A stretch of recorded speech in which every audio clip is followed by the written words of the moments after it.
m'appelle Émile Torner, je suis né le 23 novembre 1925 à Paris 12e.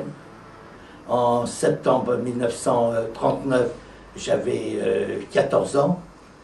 Et donc, au moment au mai 1940, au moment de l'invasion des Allemands en Belgique, avec mes parents, nous avons quitté Paris pour aller chez mes grands-parents qui étaient réfugiés à Viers, dans le Maine-et-Loire, près d'Angers.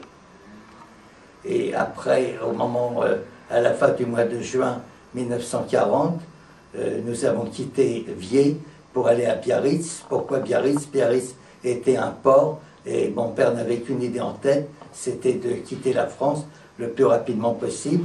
Mais avec l'avance des Allemands, nous sommes partis de Biarritz pour aller sur Castelnaudary, où mon père avait un représentant de commerce.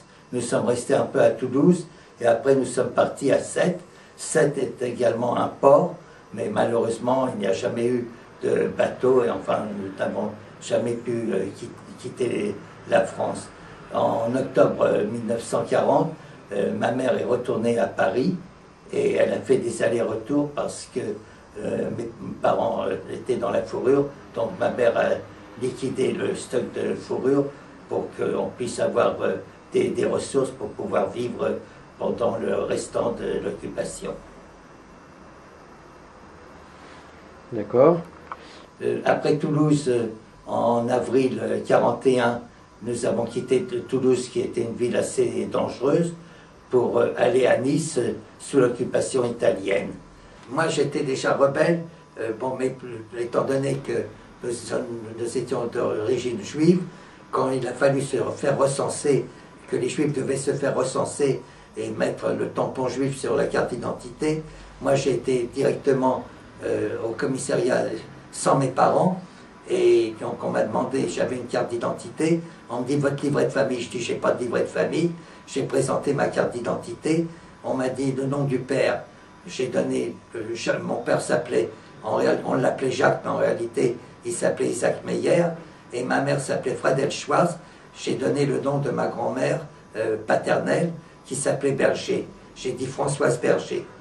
Et quand je suis revenu chez mes parents tout fier, ils m'ont dit que j'étais inconscient, et ma mère me dit, tu te rends pas compte, Berger, en allemand c'est Berrière et tout, mais j'ai quand même vécu pendant toute l'occupation avec cette carte d'identité, et j'ai jamais eu de problème en tant que juif avec cette carte.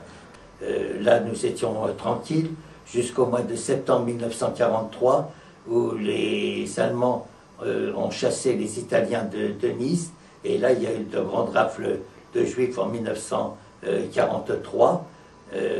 Mes parents ont pris un appartement où nous n'étions pas déclarés pour pouvoir continuer.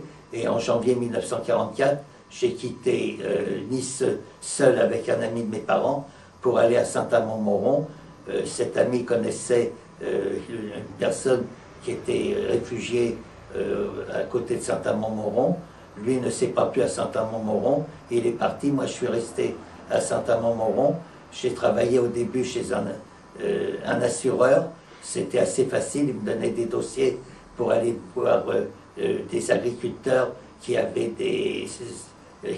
n'étaient pas assurés suffisamment contre l'incendie, donc il fallait revaloriser leur prime d'assurance.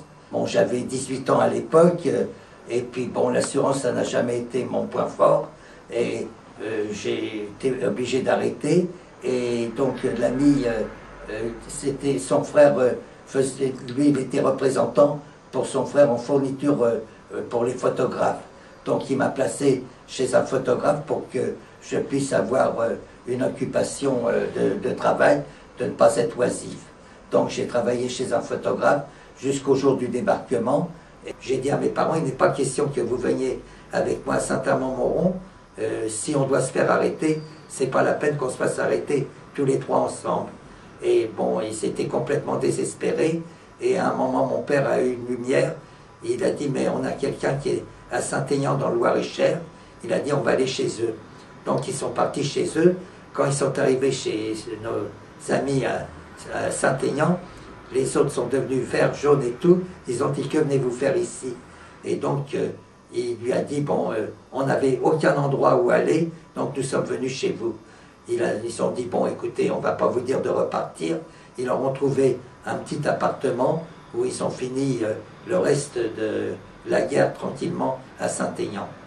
Où je travaillais en face du photographe, il y avait un café que je fréquentais puisque je vivais seul à Saint-Amand-Montrond, et j'ignorais complètement, il y avait beaucoup de monde, et j'ignorais complètement que c'était le PC de la résistance, de la résistance clandestine.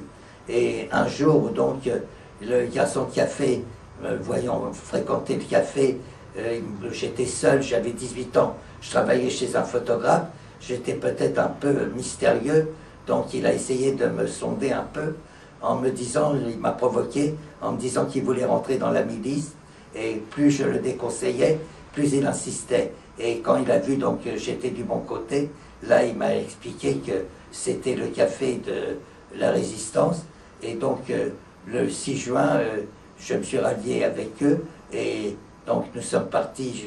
J'aurais pu être également parce que avant de partir de Saint-Amand-Montrond, il y a eu 2 groupes, c'est-à-dire, bon, je suis resté dans le groupe que je connaissais, mais il y avait un autre groupe, c'était les FTP, qui sont partis également dans la Creuse. Donc je suis parti avec eux dans la Creuse, et là, bon, nous étions dans les maquis, nous étions recensés, c'est-à-dire comme les soldats de l'ombre, on recevait une solde, c'est-à-dire le déparachutage des Anglais, parce qu'avec nous, il y avait des hommes qui étaient mariés et qui avaient besoin de ressources pour envoyer à leur épouse, donc on recevait une solde tous les mois. Et nous étions considérés comme, nous étions immatriculés, c'est-à-dire nous étions reconnus par l'Angleterre.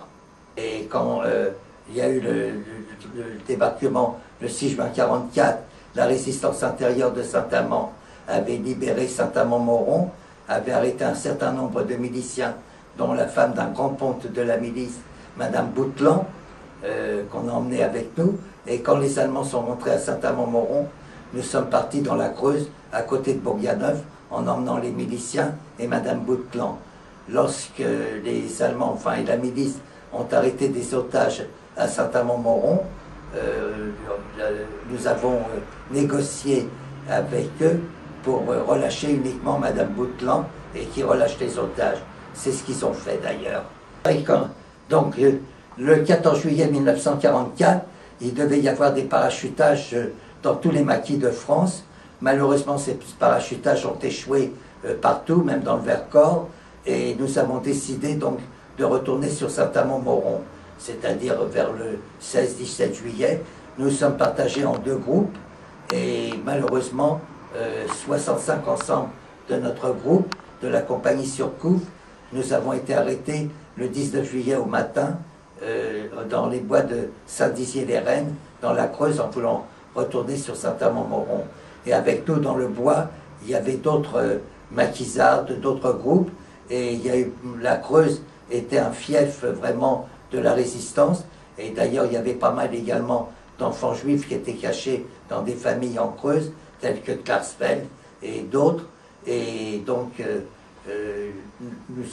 nous sommes, quand nous avons été arrêtés, on a été arrêtés les armes à la main, et si nous n'avons pas été fusillés quelques jours avant, les Alliés avaient dit que s'ils fusillaient les soldats de l'ombre, ils ne feraient plus de prisonniers eux-mêmes.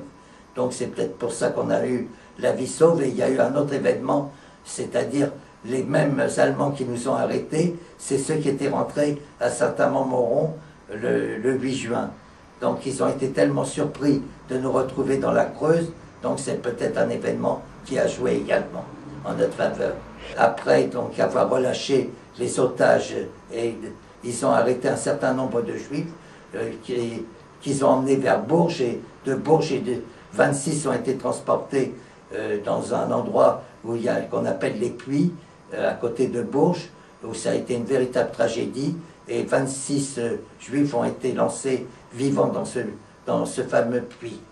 Et quelqu'un avait été témoin de cette scène, Et ça l'avait tellement traumatisé, il parlait toujours des pluies, des pluies, des pluies. Et alors ses amis lui ont dit un jour, mais qu'est-ce que c'est que cette histoire de pluie? Et ils les ont emmenés aux pluies, et c'est là qu'ils ont découvert cette macabre tragédie.